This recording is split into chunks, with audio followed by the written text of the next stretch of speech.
నీకు ఏదైనా చేద్దామంటే నీ దోషాలను చూస్తుంటే నాకు మండుతుంది. నువ్వు చేసిన చేష్టాలు నాకు కనపడుతున్నాయి, చూస్తే నాకు పిచ్చరేగుతుంది. నీకేం చేయబుద్ధి కావట్లే, ఇంకా మొత్త బుద్ధి అవుతుంది నేను చూస్తే. ఇప్పుడు నేనేం చేయమంటావు బ్రో అంటే మారు మనసు పొందు, ఒప్పుకో.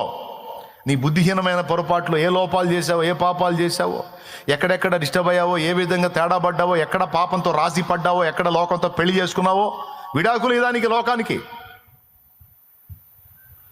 ఎక్కడ రాజీ పడ్డావో దాన్ని ఒప్పుకొని విడిచిపెట్టు. అతిక్రమములను దాచిపెట్టువాడు వర్ధిల్లడు, కానీ ఒప్పుకొని విడిచిపెట్టువాడు కనికరం పొందును. కనికరం, దేవుని కనికరం మన మీదకి వచ్చిందంటే వర్ధిల్లటం అనేది అప్పుడు స్టార్ట్ అయింది.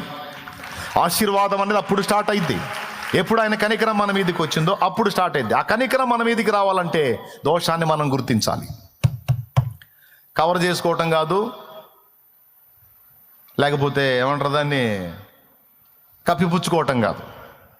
ఒప్పుకోవాలి, కప్పుకొనక ఒప్పుకోవాలి, విడిచిపెట్టడానికి సిద్ధపడాలి.